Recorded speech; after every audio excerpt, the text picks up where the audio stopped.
antes da gente falar do roubo do INSS, vamos falar um pouco do rombo do INSS, porque nessa semana eu estive com o presidente do Tribunal de Contas da União, que disse o seguinte, que há 3, 4 anos, pouco tempo atrás, a gente tinha 5, 6 pessoas trabalhando para cada aposentado. Hoje a gente já tem menos de 2 pessoas trabalhando para cada aposentado. Isso é preocupante. Não é qualquer pessoa falando. É o presidente do Tribunal de Contas da União, que analisa as contas do governo. Uma coisa que eu venho falando já há muito tempo, né? Você, jovem hoje, que, né, tá numa idade pelo menos uns 20 anos mais jovem do que o Vilela, para ser jovem, não conte com a sua aposentadoria do INSS, porque o sistema hoje não é sustentável, né? A curva que nós temos agora, primeiro, o único país que mantém o modelo de repartição, que é basicamente quem está trabalhando hoje, sustenta quem é que está aposentado, em vez de... E o outro sistema, que é o de capitalização, é você trabalhar a sua vida inteira, o governo guarda o seu dinheiro e você, muitas vezes, tem a opção de fazer investimentos com baixo risco daquilo que você trabalhou sua vida inteira, ou o governo faz esses investimentos por você, e aí quando você se aposenta, você recebe aquilo que você contribuiu, mais os rendimentos daqueles investimentos que foram feitos ao longo do tempo. No nosso sistema, não. Ele gasta o nosso dinheiro? No nosso sistema, ele gasta o nosso dinheiro, a gente contribui para sustentar aqueles que estão aposentados hoje. Só que, primeiro, que é um modelo completamente insustentável, principalmente porque a gente deixou de ser um país jovem, né? E segundo, porque a gente não tem mão de obra formal, né? A maior parte das pessoas hoje ou está trabalhando em pessoa jurídica ou é trabalhador informal, o que significa que, nesse esquema de pirâmide, está faltando a base, né? Então, acho que esse é um ponto importante para ser colocado. Quando as coisas chegaram nesse nível na Grécia... É porque as pessoas podem falar, não, mas do ponto de vista da lei é direito adquirido, não tem como não receber, não tem como eu tomar calote. Mas quando isso aconteceu na Grécia, que é um país desenvolvido, a própria Suprema Corte da Grécia cortou pela metade muitas das aposentadorias porque não tinha mais como pagar. Então, ou seja, revogou direito adquirido. Né, cortou direito adquirido. Então, só para as pessoas prestarem atenção de que a gente está num caminho de ter calote para quem se aposentar. Bom, para além do calote, agora nós temos roubo. Agora nós temos gente tirando dinheiro além do rombo, do aposentado para colocar no próprio bolso, né? Essa história de você ter descontos, né, de aposentado e de pensionista para sindicatos e para associações, né, vinculadas a classes de trabalhadores, é uma coisa que começou em 1991 com o Collor, tá? Mas isso não é que o roubo começou com o governo Collor. Isso é esse instrumento de que a associação ou o sindicato pode fazer o desconto na sua folha para fazer a contribuição previdenciária. Começa a disparar esses descontos em 2009 e 2010. É importante dizer isso porque o discurso dos petistas hoje começou no governo Bolsonaro, né? Não, os descontos começaram a aumentar e as investigações dos ministérios públicos de vários estados começaram a avançar ainda no mandato do Lula, no segundo mandato do Lula, e depois isso continuou, Dilma 1, Dilma 2, entrou o Bolsonaro. Você, Vilela, e quem me conhece sabe que eu não tenho nada de bolsonarista, mas eu não vou criticar o Bolsonaro com base numa coisa que ele não fez. Pelo contrário, no governo Bolsonaro teve uma medida provisória para que você tivesse a renovação, para que o aposentado tivesse que renovar aquele desconto com a associação de ano em ano. Tá. A esquerda entrou com modificações nessa medida do Bolsonaro para que, em vez de ser em ano, fosse de 3 em 3 anos. Ou seja, já afrouxando o período em que você precisava fazer aquela rechecagem, né? A prova de vida. Aí, quando entra Lula 3 agora, esse último mandato do Lula, entra o ministro Carlos Lupe, que é uma indicação do PDT, do partido do Ciro Gomes, e o Lupe, aqueles descontos de associações que antes estava ali no governo Bolsonaro na casa dos 300 milhões, passam assim para mais de 3 bilhões de reais, e o rombo total calculado pela Polícia Federal é de 6 bilhões de reais, né? Então, e vamos falar sobre 2 associações aqui. Uma é a CONTAG, que é a associação vinculada ao MST, diretamente ligada ao PT, né? Inclusive tocada ali por ex-parlamentares do PT.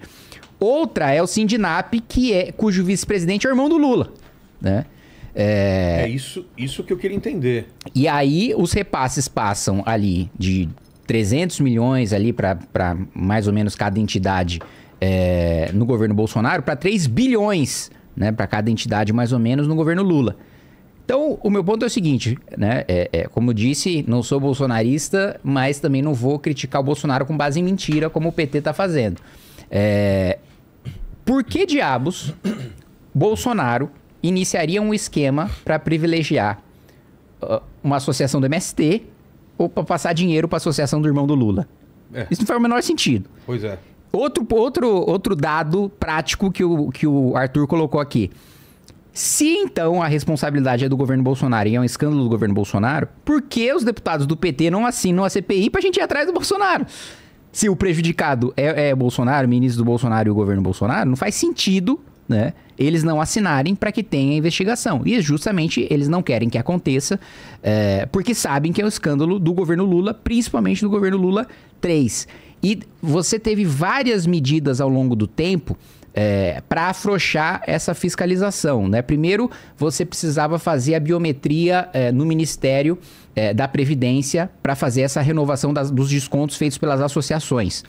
Aí, num projeto que a gente votou ainda em 2021, a esquerda coloca o que a gente chama de jabuti. Jabuti é quando tem um projeto sobre um tema e aí inserem uma coisa que não tem nada a ver com aquele tema. Pra ver se cola. Pra ver se cola. Isso né? é o chamado jabuti? Chama-se jabuti porque... É a história, né? Você tem um jabuti em cima da árvore e alguém colocou lá. Exato. Alguém colocou o jabuti não sobe em árvore. Vem daí. E aí aprovaram o jabuti para que a própria associação pudesse fazer a verificação da biometria. Ou seja, o fiscalizado virou o fiscalizador. Cara, tem coisas que... Mano, que... E aí vem aqui, já tenho até alguns nomes aqui de quem apresentou e votou essas emendas. Tem a Fernanda Melchiona do PSOL, a Sâmia Bonfim do PSOL, Rogério Carvalho do PT. 11 deputados e senadores do PT apresentaram emendas para afrouxar a fiscalização em cima dessas associações. Então basicamente, você pega lá um aposentado, finge, né, frauda a assinatura dele para dizer que ele deu autorização para o sindicato ou para a associação fazer aquele desconto na folha de pagamento dele. Ele obviamente não fez aquilo, tem os descontos por vários e vários, tem uma quadrilha aí que fazia isso por 20 anos, né? Então, vários e vários meses, e agora a polícia descobre que o rombo é de pelo menos 6 bilhões e 200 milhões de reais. Aí a gente pode falar de um outro que foi descoberto recentemente, que é a fraude no consignado, que é aquele cara que é aposentado ou pensionista, e aí faz um empréstimo que é descontado diretamente no pagamento dele. Isso tem uma estimativa de que o potencial desse rombo seja de 60 bilhões, né? Ou seja, 10 vezes maior do que essa fraude que já é a maior da história do INSS de 6 bilhões do desconto das folhas. Então o esquema, a visão geral do esquema é essa. O discurso dos petistas é de que, não, só foi investigado agora porque foi o governo Lula que foi pra cima. Mas não, isso é mentira. Primeiro porque as investigações só aconteceram por causa da matéria do Metrópolis. O Metrópolis que levantou isso, o escândalo em primeiro lugar, e aí foi juntando, fazendo cada vez mais matéria, juntando cada vez mais provas, mostrando que o escândalo era cada vez maior, e aí chegou num ponto que não dava mais pra ignorar, né? E aí a Polícia Federal, que já estava fazendo a investigação, vem a Controladoria Geral da União e atua junto, mas não tinha mais como ignorar. E veja, várias vezes o Lupe foi alertado, né, de que as fraudes estavam acontecendo e não fez nada. Inclusive antes de saírem as matérias, inclusive em reuniões oficiais. Por isso que ele caiu. Por isso que ele teve que pedir demissão. Porque se tivesse tudo certo, se não tivesse problema nenhum, se na verdade estava acontecendo a fraude antes, e agora o governo foi sério, foi responsável, foi lá, investigou e responsabilizou as pessoas, por que o ministro da Previdência teve que se demitir? Ué, ele é inocente, a culpa é do governo passado. Mas aí o que aconteceu? Em julho de 23, foi o primeiro alerta formal. Teve uma reunião oficial do Conselho da Previdência e um dos conselheiros avisou: ô ministro, tá tendo esquema. Aí o ministro falou: não, beleza, a gente vai ver isso aí mais pra frente. Aí, aliás, nessa reunião o Lupe falou: legal essa sua denúncia, mas não é o tema da reunião. Vamos marcar uma outra reunião pra falar disso. Essa foi a desculpa do Lupe, né? Aí depois teve uma reunião que só voltou esse tema a ser discutido em abril de 2024, quando já estava estourando, né, as operações e quando a imprensa já estava falando muito do assunto. Mas aí já era tarde demais para fazer qualquer operação abafa ou para tentar reverter aquilo que já tinha acontecido. Então, ele foi avisado pelo menos um ano antes das coisas acontecerem, não fez nada e quando chegou na hora quis posar de vítima junto com o governo Lula, dizendo que não, se o roubo aconteceu antes, a gente não sabia e quando soube começou a investigar. Não começou. Na verdade, mais uma vez, a imprensa levantou quando ficou insustentável, aí que o governo... Matéria da Metrópolis. Exato. Essa aí foi a primeira matéria que fez com que começassem as investigações da Polícia Federal e, inclusive, o Ministério Público, junto ao Tribunal de Contas da União, começasse a investigar também, como o Arthur colocou. O negócio é descarado, cara. Os caras nem disfarçam, né? Então eu vou dar um exemplo pra você do que aconteceu no Sindinap, que, aliás, o nome é muito bonito, né? É o Sindicato Nacional dos Aposentados, Pensionistas e Idosos da Força Sindical. Eles querem cuidar desses idosos, né? Que é presidido pelo Frei Chico, irmão do Lula. Olha só, em 2020... Tá? Esse sindicato ele arrecadava por volta de 23 milhões de reais por ano. Em 2024, eles tiveram um aumentinho aí no faturamento. Afinal, a economia tá boa, né? Tá tudo maravilhoso. Eles passaram para 154 milhões, velho. Porra. Tipo, cara, os caras nem disfarçaram. Tipo assim, estamos faturando quanto? 24 milhões? Não. Dá um gásinho aí, vamos, né? 154 milhões. Cara, os caras nem disfarçam. Quando você pega aqui a Conafer, Confederação Nacional dos Agricultores Familiares e Empreendedores de Famílias Rurais. Não é coisa mais legal? Descobriram, a Polícia Federal e o CGU descobriu, inclusive, que teve liberação ilegal em lote para contribuições. Então, em vez dos caras irem liberando um a um, eles pegaram um lote, aprova, e aprovou. E aí, cara, eles foram atrás de alguns desses aposentados para falar... Você autorizou alguma coisa? Né? E foram fazer uma pesquisa. De repente está tendo, né, um mal entendido. Realmente as pessoas às vezes estão realmente querendo contribuir para essas associações. E aí basicamente, cara, você tem algumas associações onde 100% das pessoas não autorizaram a contribuição. Então assim, o negócio é descarado. Eu apontei aqui, são 13 casos emblemáticos. Tá? Um maior que o outro, mas, por exemplo, tem um caso aqui de uma empresa que uma delas, cara, basicamente os caras foram fazer a busca e apreensão no lugar, chegou lá, era só uma sala sem nada. Tinha só uma mesa, não tinha nem cadeira. Era uma sala vazia em Brasília, uma salinha pequenininha, com uma mesa. E o faturamento do negócio era tipo de dezenas de milhões de reais. Eu perdi agora o meu papel aqui justamente dessa daqui, mas é um negócio absurdo, cara. A Contag, hoje, ela é presidida por um ex-vereador e ex-vice-prefeito do PT. Né? E a Contag fez, né, uma das coisas que a polícia identificou é que a Contag fez um pedido para de uma vez só adicionar 35 mil pessoas, né, 35 mil aposentados e pensionistas para fazer o desconto da Contag. Né? Aí o procurador do INSS, né, um dos advogados do INSS falou: não faz sentido liberar 35 mil pessoas assim sem fazer nenhuma checagem. Só que aí o procurador-geral do INSS, que é o advogado-chefe, libera, fala, não, a gente não precisa checar, manda direto pro DataPrev, que é o que faz o processamento de dados lá para a Previdência, e liberou 35 mil para a Contag sem checar um único nome, se de fato essas pessoas tinham dado autorização. Né? Então, quando o Arthur coloca que não se deram nenhum trabalho de fazer parecer uma coisa correta, lista, foi escancarado assim mesmo, assim, com o próprio corpo técnico, o próprio advogado do INSS falando, não tem razão para fazer isso, é ilegal. Aí vem o chefe dele e fala, tá bom.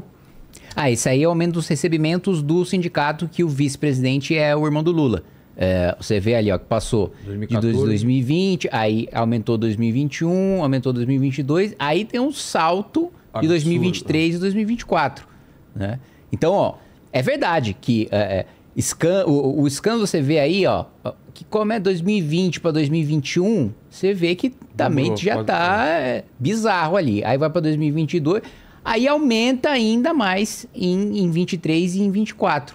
Coincidentemente, o vice-presidente é irmão do presidente da República. Coincidentemente, quando o presidente da República assume o cargo, você tem os aumentos de 23 e de 24. Cara, eu vou te falar, bicho. O Lucas perguntou aqui o seguinte: além das investigações criminais, quando e como as vítimas serão indenizadas integralmente com correção monetária e juros pelos danos morais e materiais sofridos? Nossa. Olha, pelos morais, vai demorar bastante, tá? Porque puta, isso aí depende da tramitação judicial e aquele inferno que é o atraso do judiciário brasileiro. Então, os danos morais, meu amigo, senta e chora. Agora, os materiais, isso o próprio governo diz que já vai pagar, problema. Vai pagar tirando do tesouro, né? Ou seja, em vez de chegar lá e falar, mano, ó, Contag, tá tudo confiscado. É tudo nosso agora. Tudo nosso, depois... E por que não faz isso? Nós precisamos acautelar tudo, porque senão vocês podem sumir, dilapidar o próprio patrimônio, esse é um risco pro processo. Cautelarmente nós estamos bloqueando tudo e não vamos usar pra pagar os aposentados. Não, cautelarmente tá pegando... Não faz porque não quer. E dá pra fazer. A Advocacia Geral da União excluiu o Sindinap, do irmão do Lula, da ação. Eu tinha anotado. Excluiu é verdade, o advogado-geral da União, que é para representar... O INSS faz parte do governo, o governo da União. Para representar os interesses da União, exclui uma.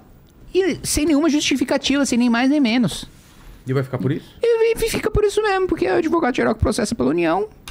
Então, assim, ainda tem... Você é roubado, e aí é o seu próprio imposto que paga o que você foi roubado.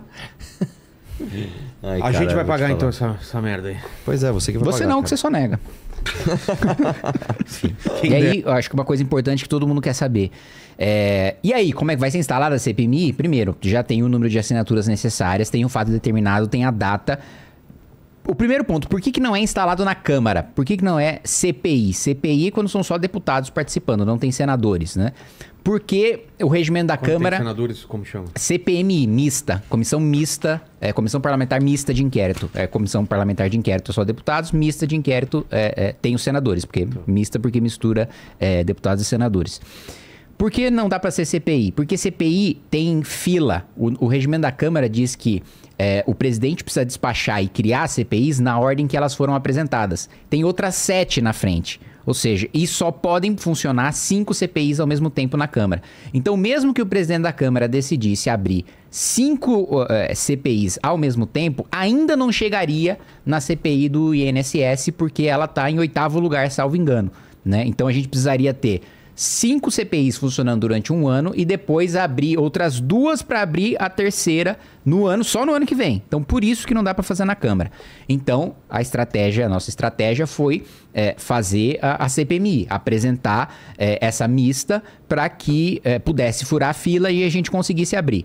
Qual que é o problema? Estamos dependendo da boa vontade do presidente do Senado, Davi Alcolumbre. Agora, existe, apesar do Davi estar atrasando o máximo para o assunto ficar mais frio e para o governo ter menos desgaste, a pressão é tanta que ainda assim, isso é a minha análise, ainda assim acho que ele vai ter que instalar. Agora, ele vai dar essa vantagem para o governo de esperar um mês e meio, né, para que o tema esfrie um pouco e a CPMI comece não com tanto gás que começaria se tivesse sido aberta quando o escândalo estourou. Com certeza. Né? Agora, eu acho que ele vai ter que instalar e aí a gente precisa estar atento para a estratégia do governo que vai mudar. Ela vai deixar de ser, não vamos deixar instalar a CPMI, porque isso eles não vão mais conseguir segurar. Vamos direcionar para o governo Bolsonaro. Aí vamos... Não só direcionar para o governo Bolsonaro, mas também tentar ter, porque a CPI ela tem um presidente, que é quem conduz os trabalhos, que é quem pauta, os membros da CPI falam, eu quero chamar tal cara aqui para depor. Eu quero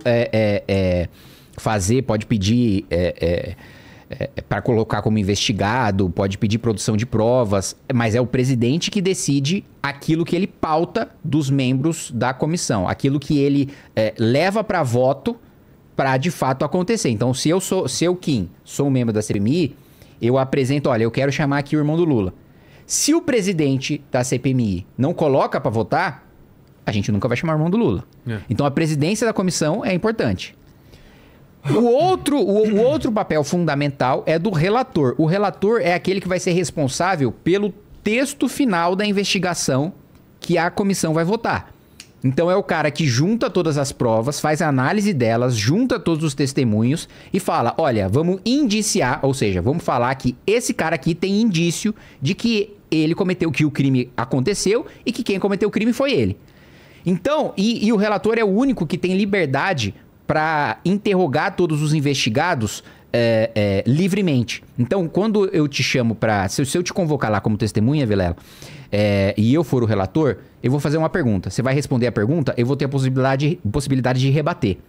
Se eu sou um membro comum da CPI, da CPMI, eu faço a pergunta, eu faço várias perguntas, e aí você responde elas numa porrada só, e eu não tenho a capacidade de rebater, eu não tenho o poder de rebater. Só quem consegue fazer, eu pergunto uma coisa, você entra em contradição, aí eu consigo apertar a sua contradição, é o relator. Os outros membros perguntam tudo de uma vez e têm a resposta tudo de uma vez. Eles não têm a capacidade de rebater. Entendi. Então, por isso que o presidente e o relator são tão importantes. Aí qual que vai ser a estratégia do governo do PT? Tentar a presidência e a relatoria da CPMI. E aí começam a vir alguns nomes na imprensa, né? Eu já vi sair na Folha, por exemplo, que uma das relatoras que poderia ser aceita aí pelo governo é a Tabata, por causa do alinhamento com o governo, ou passar pro PSOL, passar para algum partido, passar por algum partido da base. Tabata ficaria do lado do governo? Já saiu notícia, já saiu notícia dizendo que ela poderia ser uma das escolhidas para ser relatora em nome do governo. Já saiu notícia em outro sentido também, dizendo que ela, apesar de ser da base do governo,